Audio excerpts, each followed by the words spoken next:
बिस्मिल्लाहिर्रहमानिर्रहीम। Dear student, last lecture में हमने टाइप्स ऑफ न्यूरॉन को डिस्कस किया था। There are basically 3 types of neuron, that is called sensory, motor and inter neuron. Sensory neuron वो neuron होते हैं जो आपके सेंस ऑर्गन से सेंट्रल नर्वस सिस्टम की तरफ नर्व इम्पल्स को लेके जाते हैं। मोटर न्यूरॉन्स आपके सेंट्रल नर्वस सिस्टम से इफेक्टर की तरफ नर्व इम्पल्स को लेके आते हैं, जबकि इंटर न्यूरॉन्स इन दोनों न्यूरॉन को लिंक करने का काम करते हैं। और जितने भी आपके पास इंटर न्यूरॉन होते हैं ये आपके सेंट्रल नर्वस सिस्टम के अंदर पाए जाते हैं। नेक्स्ट हमने वर्किंग ऑफ नर्वस सिस्टम को डिस्कस किया था। नर्वस सिस्टम के वर्किंग को समझने के लिए हमने 3 बेसिक डेफिनेशन डिस्कस किए थे, that is called stimulus, any change in environment that can be detected by receptor cell to initiate a nerve impulse is called stimulus। उसके बाद रिसेप्टर को डिस्कस किया था। कोई भी ऑर्गन, टिश्यू और सेल्स जो आपके स्टिमुलस को डिटेक्ट करते हैं उसको रिसेप्टर सेल या टिश्यूज़ या ऑर्गन कहते हैं। इसके अलावा इफेक्टर वो बॉडी का वो पार्ट्स जो आपके किसी भी स्टिमुलस के अगेंस्ट रिस्पॉन्ड करता है उसको कहते हैं इफेक्टर। उसके बाद हमने वॉलेंट्री और इनवॉलेंट्री एक्शन को डिस्कस किया था। Involuntary actions are those actions which perform consciously, वो एक्शन जो आपकी मर्ज़ी में होते हैं, जिससे आप अवेयर होते हैं कि अभी मैंने क्या करना है। लेट्स सपोज मैंने अभी एक ग्लास जूस का उठाना है, मैंने लेट्स सपोज अभी मैच देखते वक्त मैं क्लैपिंग कर रहा हूँ किसी फेवरेट खिलाड़ी के लिए, या खाना पीना खेलना एट्सेट्रा।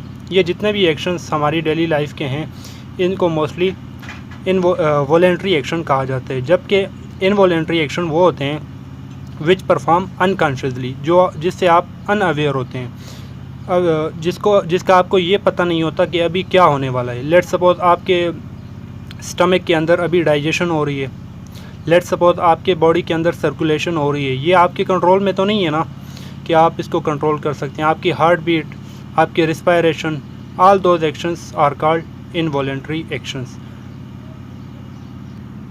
स्टूडेंट, आज का हमारा टॉपिक है एक्सक्रीटरी सिस्टम।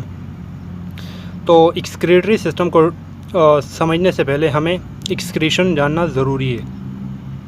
तो बच्चों, जैसा कि आपको पता है कि हम अपनी डेली लाइफ में एनर्जी के लिए क्या मतलब फूड एट्सेट्रा खाते हैं। लेट्स सपोज हमारे बॉडी के अंदर मेटाबॉलिक प्रोसेस के अंदर शुगर की या फैट्स की या प्रोटीन की मेटाबॉलिज्म जब होती है तो उस केस में हमारी बॉडी के अंदर carbon dioxide, nitrogenous waste and salt वगैरह प्रोड्यूस हो जाते हैं, जो कि हमारी बॉडी के लिए टॉक्सिक होते हैं। उन टॉक्सिक वेस्ट मटेरियल को अगर हमारी बॉडी के अंदर एक्यूमुलेट हो जाएं तो वो हमारी बॉडी को डैमेज कर सकते हैं। तो उन टॉक्सिक सब्सटेंस को बॉडी से रिमूव करवाना चाहिए। तो ऐसा system, the process of removing waste product from the body is known as excretion। ऐसा अमल जिसमें यही टॉक्सिक वेस्ट सब्सटेंस आपकी बॉडी से रिमूव होते हैं, इस प्रोसेस को एक्चुअली क्या कहते हैं, एक्सक्रीशन कहते हैं। और एक्सक्रीशन प्रोसेस को the process of the organ that is responsible for excretion is known as excretory system. मतलब जो भी ऑर्गन सिस्टम होगा जो एक्सक्रीशन के प्रोसेस को करता है उस ऑर्गन सिस्टम को कहते हैं एक्सक्रीटरी सिस्टम। ह्यूमन के अंदर एक्सक्रीटरी सिस्टम आपके पास 1 पेयर ऑफ किडनीज इसके लिए होती हैं, 2 यूरेटर होते हैं, 1 यूरिनरी ब्लैडर होता है और यूरिथ्रा होता है। इनको हम डायग्रामेटिकली भी देख लेंगे। सबसे पहले डिस्कस करते हैं किडनी क्या होता है, कहाँ होते हैं और किस शेप में होती हैं। तो बच्चों, किडनी, ह्यूमन जो किडनी होती है ये डार्क ब्राउन बीम शेप में होती है और ये आपके एब्डोमिनल रीजन में वर्टिब्रल कॉलम के बैक साइड पर दोनों साइड पर आपके पास पाई जाती हैं। किडनी की जो आउटर सरफेस होती हैं वो कन्वेक्स होती हैं, जैसा कि आपको ये आउटर सरफेस है, इसकी आउटर सरफेस इसकी कन्वेक्स होती है। ये गलती से मैंने लिख ली, ये आउटर सरफेस ये वाली सरफेस, ये कन्वेक्स होती हैं ये, और ये इनर सरफेस कनकेव होती हैं। क्लियर है? मैंने करेक्ट कर लिया अभी। ये जो आउटर सरफेस होती हैं ये कन्वेक्स होती हैं, और जो ये इनर सरफेस आपको दिखाई दे रही हैं ये कनकेव होती हैं। फिर हमने डिस्कस किया कि आपके पास किडनी से जो 2 ट्यूब्स आपके पास आई हुई होती हैं उसको कहते हैं urethral. These 2 tubes which arise from each kidney and enter into urinary bladder, that is called, these 2 tubes are actually called ureter. The function of ureter is that it transports urine from kidney to urinary bladder. Urinary bladder is a muscular sac which collects urine from both kidney through ureter. From urinary bladder, the urine is released outside the body through a fine tube called urethra. यहाँ से urinary bladder से आपकी body से outside पर जो urine आता है उस ऑर्गन को एक्चुअली कहते हैं यूरिथ्रा। फर्स्ट वन आपको यूरिथ्रा बताया, जो ये लॉन्ग ट्यूब्स होती हैं इसको इसको यूरिथर, और यूरिथर ओपन होते हैं यूरिनरी ब्लैडर में, और यूरिनरी ब्लैडर से आउटसाइड जो यूरिन आपकी बॉडी से आउटसाइड आता है उसको कहते हैं यूरिथ्रा। Is that clear? अगर हम इंटरनल स्ट्रक्चर ऑफ किडनी की बात करते हैं तो internal structure of each kidney divide into 3 region. First one is called renal cortex, second one is called renal medulla, third one is called renal pelvis. Renal cortex is the outermost region of kidney, while renal medulla is the middle region of the kidney, while renal pelvis is the inner region of the kidney. Now let's see these 3 region in diagram. Internal structure of kidney. बच्चों, अगर हम internal structure of kidney को देखते हैं तो इसमें जो outer most part हमें दिखाई दे रहा है जिसके अंदर आपको ब्लू एंड रेड आपको यहाँ पर एक्चुअली ब्लड वेसल दिखाई दे रही हैं, इस पार्ट को कहते हैं रीनल कॉर्टेक्स। और रीनल कॉर्टेक्स से जो इनर मोस्ट यहाँ पर ये जो पार्ट आपको दिखाई दे रहा है इस पार्ट को एक्चुअली ये वाला पार्ट जो आपको दिखाई दे रहा है यहाँ पे और यहाँ पे, this part is actually called middle layer of kidney, and middle layer of kidney is actually called as renal medulla. और रीनल मेड्यूला से अंदर ये वाला पार्ट जहाँ से रीनल मेड्यूला से आपके पास यूरिन ड्रेन ऑफ होता है और यूरिन एक्चुअली यूरिथ्रा के अंदर ओपन हो जाता है। जहाँ से यूरिथ्रा ओपन होता है उस पार्ट को एक्चुअली क्या इनर स्ट्रक्चर ऑफ किडनी कहते हैं, और इनर स्ट्रक्चर ऑफ किडनी को एक्चुअली रीनल पेल्विस का नाम दिया जाता है। उसके बाद बच्चों देखते हैं इंटरनल स्ट्रक्चर के बाद देखते हैं कि किडनी के अंदर बेसिकली होता क्या है। किडनी के अंदर बेसिकली जो फंक्शनल यूनिट होता है उसको कहते हैं nephron. Nephron is the basic structural and function unit of kidneys. Each kidney has over 1 million of nephrons.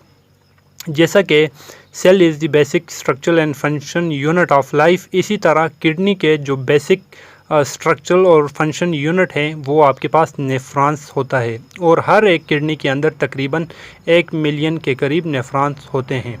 अगर हम नेफ्रॉन की डायग्रामेटिकल स्ट्रक्चर देख लेते हैं और तो आपके पास एक नेफ्रॉन्स जो होता है वो बेसिकली 2 पार्ट्स पर मुश्तमिल होता है।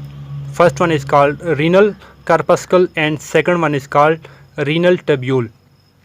Renal corpuscle is further divided into 2 parts. First one is called glomerulus and second one is called Bowman capsules. If we look to renal tubule, these are also further classified into 3 parts. First one is called renal tubule, second one is called proximal tubule, third one is called loop of Henle. Now let's see these 3 parts with the help of diagram. Student, ये आपके पास एक nephron की diagram है। एक nephrons के basically मैंने आपको दो पार्ट्स के नाम बताए कि एक नेफ्रॉन को फर्दर टू पार्ट्स में क्लासिफाई किया गया है। First one is called renal corpuscle, second one is called renal tubule. आपके पास ये जो आपको दिखाई दे रहा है ये वाला पार्ट्स, ये जस्ट ये वाला, इस पार्ट को एक्चुअली कहते हैं रीनल कर्पस्कल, और जितना भी ये कॉइल पार्ट्स आपको दिखाई दे रहे हैं टेब्यूल फॉर्म में, इसको कहते हैं रीनल टेब्यूल। पहले हमने नेफ्रॉन को दो पार्ट्स में क्लासिफाई किया। First one is called renal corpuscle, this part is called renal corpuscle while this tubule part is called renal tubule। अब फिर हमने renal corpuscle को भी फर्दर टू पार्ट्स में क्लासिफाई किया। First one is called glomerulus and second one is called Bowman capsule. यहाँ पर आपके पास जो इस यहाँ पर जहाँ पर आपके पास ब्लड से यूरिन फिल्टर होता है उस पार्ट को, ये सेंटर में जो आपको रेड रेड दिखाई दे रहा है, इसको कहते हैं ग्लोमेरुलस, और ग्लोमेरुलस के ऑल इसके ऊपर जो आपको पार्ट दिखाई दे रहा है इसको कहते हैं बाउमन कैप्सूल्स। और बाउमन कैप्सूल से जब आपके पास यूरिन फिल्टर होता है तो यूरिन जिस कॉइल पार्ट में सबसे पहले आता है, इस फर्स्ट कॉइल पार्ट को कहते हैं रीनल टेब्यूल। और रीनल टेब्यूल से आपके पास जब यूरिन फर्दर पास होकर इस ऑल कॉइल पार्ट को एक्चुअली कहते हैं रीनल टेब्यूल। और रीनल टेब्यूल से सेकंड जो यहाँ आपको यू शेप में दिखाई दे रहा है इसको कहते हैं लूप ऑफ हैनल।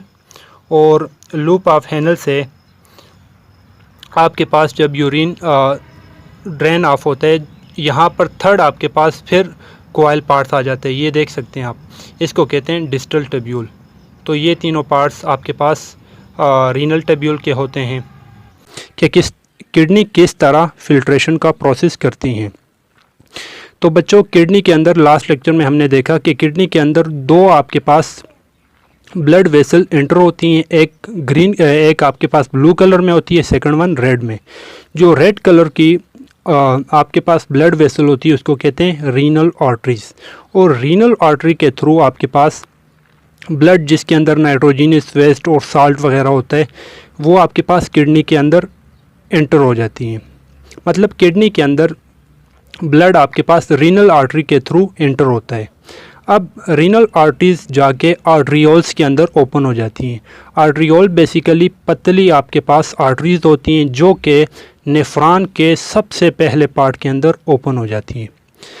लास्ट लेक्चर में आपको नेफ्रॉन्स के पार्ट बताए थे, दैट इज़ कॉल्ड ग्लोमेरुलस के अंदर ओपन हो जाती है। अब ग्लोमेरुलस से नेफ्रॉन के दूसरे पार्ट के अंदर वो ब्लड चला जाता है जिसको कहते हैं बाउमन कैप्सूल। और बाउमन कैप्सूल के अंदर आपके पास फिल्ट्रेशन ऑफ ब्लड हो जाती है। ब्लड से जितने भी साल्ट, नाइट्रोजनस वेस्ट वगैरह होते हैं वो फिल्टर ऑफ हो जाते हैं। अब जो क्लीन ब्लड होता है वो बाउमन कैप्सूल से एक और आर्टरीज बाहर की तरफ आती हैं जिसको कहते हैं आउट गोइंग आर्टरियोल्स। अब आउट गोइंग आर्टरियोल से आपका क्लीन ब्लड बाहर की तरफ आ जाता है और बाहर की तरफ वो आर्टरियोल्स ओपन होती हैं रीनल वीन्स के अंदर। रीनल वीन्स आपके पास ब्लूइश कलर में होती हैं और रीनल वीन से दोबारा वो रीनल वीन एक्चुअली आपकी किडनी से दोबारा बाहर की तरफ आ जाती हैं और बाहर वो दोबारा सर्कुलेटरी सिस्टम के अंदर वो ब्लड एंटर हो जाते हैं। अब रह जाता है आपका कि जो ये फ़िल्टर ऑफ जो नाइट्रोजनस वेस्ट मटेरियल है या ये जितनी भी चीज़ें होती हैं जो एक्स्ट्रा वेस्ट मटेरियल होती हैं ये कहाँ चली जाती हैं? बाउमन कैप्सूल से। अब बाउमन कैप्सूल से आपको पता है नेफ्रॉन का दूसरा पार्ट है, दूसरे पार्ट से थर्ड पार्ट की तरफ चली जाती हैं। थर्ड पार्ट नेफ्रॉन का क्या था? लास्ट लेक्चर में आप इसको दोबारा देख सकते हैं, प्रोक्सिमल टेब्यूल में चली जाती हैं। प्रोक्सिमल टेब्यूल नेफ्रॉन का कॉइल पार्ट जो मैंने आपको बताया था। एंड देन प्रोक्सिमल टेब्यूल से यू शेप नेफ्रॉन का जो पार्ट था उसमें चली जाती हैं लूप ऑफ हैनल में। और लूप ऑफ हैनल से लास्ट फर्दर कॉइल पार्ट जो नेफ्रॉन का था डिस्टल टेब्यूल में एक्चुअली वो फिल्ट्रेट जो होता है वो डिस्टल टेब्यूल में आ जाते हैं। And last one distal tubule से आपके पास नेफ्रॉन एक्चुअली जिस डक्ट में ओपन होता है उस डक्ट को कहते हैं कलेक्टिंग डक्ट। और collecting duct actually at the end आपके पास रीनल पेल्विस के अंदर ओपन हो जाते हैं। Renal pelvis actually at the end open होते हैं आपके यूरेटर्स में और यूरेटर से एक्चुअली आपका ब्लड किडनी से बाहर आ जाता है। ये अभी जितना भी मैंने आपको फ्लो चार्ट बताया है, इसको मैं अभी डायग्राम की मदद से आपको बता देता हूँ, आपको सारा क्लियर हो जाएगा। स्टूडेंट, सबसे पहले मैंने आपको बताया था फ्लो चार्ट में कि किडनी के अंदर ब्लड जिस आर्टरीज़ के थ्रू एंटर होता है उसको कहते हैं renal arteries. Renal arteries basically red colour में होती है, ये भी आपको बताया। यहाँ पर इसने रेड से नहीं बल्कि येलो से शो किए हुए, कोई बात नहीं। एक ब्लू आपके पास एंटर होती हैं, एक रेड से आपके जो ब्लड होते हैं जिसके अंदर नाइट्रोजीनियस वेस्ट वगैरह होते हैं, वो किडनी के थ्रू किडनी में एंटर हो जाती हैं। ब्लड किडनी में इस आर्टरी के थ्रू एंटर हो जाते हैं। देन मैंने आपको बताया कि ये जो रीनल आर्टरी थे, ये आपके पास यहाँ एक्चुअली यहाँ पे आप देख सकते हैं, यहाँ बहुत पतली पतली आर्टरीज़ के अंदर कन्वर्ट हो जाती हैं। और ये पतली आर्टरीज़ एक्चुअली आपके पास इनको आर्टरियोल्स कहते हैं। सेकंड स्टेप बताया था आर्टरियोल्स के अंदर ओपन हो जाती हैं। और आर्टरियोल्स जितनी भी होती हैं वो जाके आर्टरियोल्स को यहाँ पर इस डायग्राम से इधर शो किए हो, देखें ये आपके पास ये रीनल आर्टरीज़ हैं। रीनल आर्टरीज़ जाके ये आर्टरियोल्स के अंदर डिवाइड हो जाती हैं। आर्टरियोल्स दो तरह की होती हैं। आर्टरियोल्स ये एक नेफ्रॉन के अंदर इंटर हो रही है, देखें ये वाली, और एक नेफ्रॉन से बाहर आ रही है, आउटगोइंग आर्टरियोल्स, और ये इंटर होने वाली आर्टरियोल्स। अब फिर मैंने आपको बताया था, ये पूरा का पूरा पार्ट आपको लास्ट लेक्चर में बताया था कि ये नेफ्रॉन कहलाते हैं। अब आर्टरियोल्स मैंने बताया था कि नेफ्रॉन के पहले पार्ट के अंदर ओपन हो जाती हैं। ये आपको नेफ्रॉन का पहला पार्ट दिखाई दे रहा है।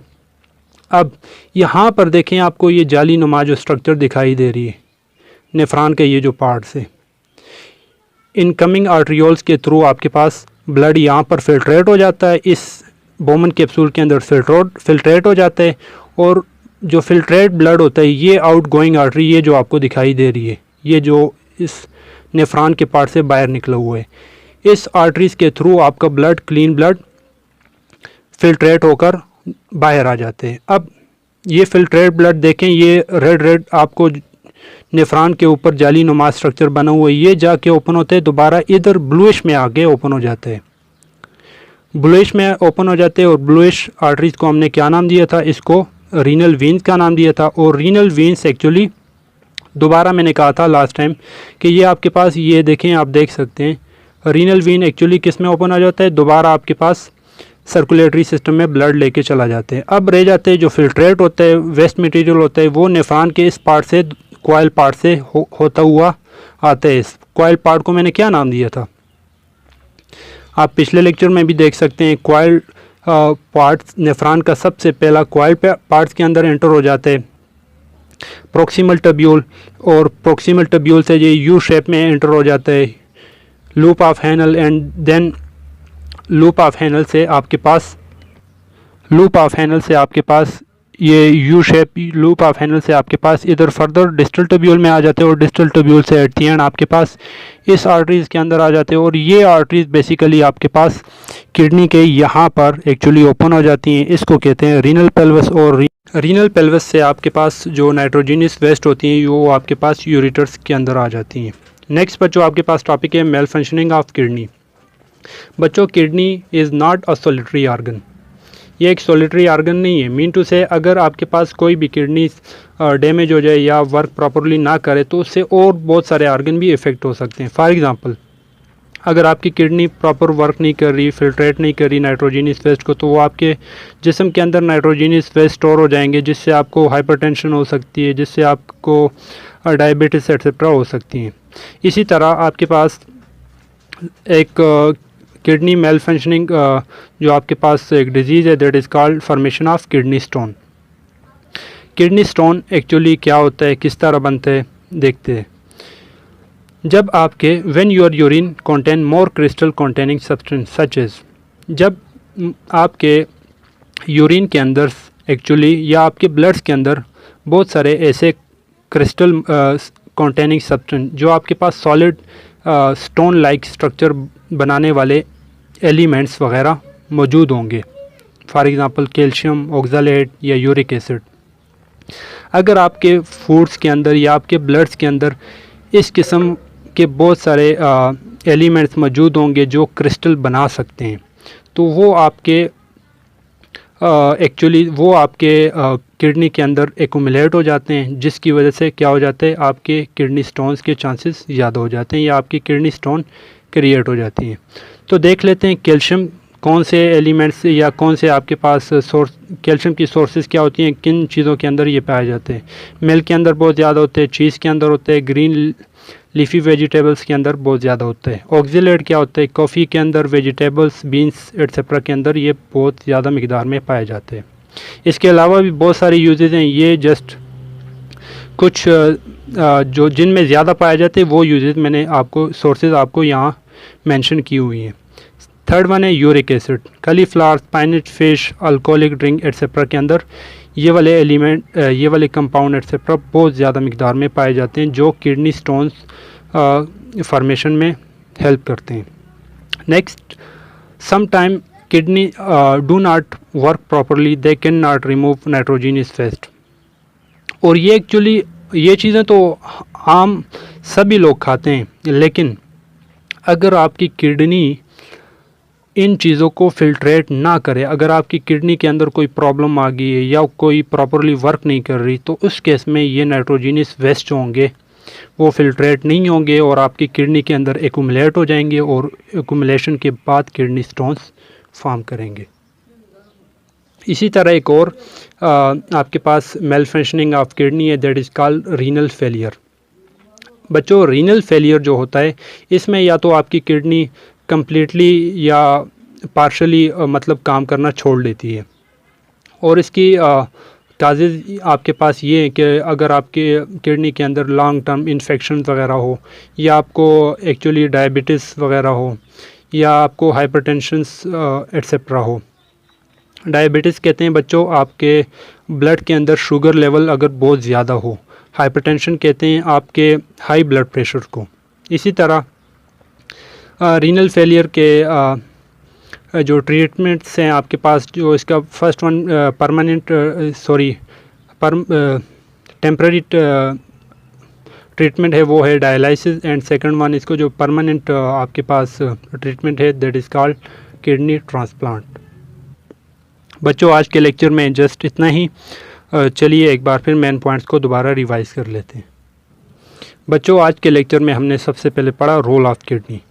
रोल ऑफ किडनी में हमने कहा कि जो ब्लड जो होता है जिसके अंदर नाइट्रोजनस वेस्ट होती हैं वो रीनल आर्टरी के थ्रू आर्ट्रियोल्स के अंदर ओपन हो जाते हैं। आर्ट्रियोल्स से आपका ब्लड जो है वो बोमन कैप्सूल के अंदर फिल्ट्रेट हो जाते हैं, और जो फिल्ट्रेट होता है क्लीन ब्लड होता है वो आउटगोइंग आर्ट्रियोल से बाहर आ जाता है आपकी रीनल वेन्स के अंदर। रीनल वेन आपके दोबारा सर्कुलेटरी सिस्टम के अंदर ओपन हो जाती है। इसी तरह जो वेस्ट मटेरियल होता है वो आपके पास नेफ्रॉन के second part, proximal tubule, loop of Henle, distal tubule, इनके अंदर आ जाते हैं और इनसे कलेक्टिंग डक्ट में आता है, और कलेक्टिं डक्ट से at the and renal pelvis में आते हैं, और रीनल पेल्वस आपके पास यूरेटर्स के अंदर ओपन हो जाती है।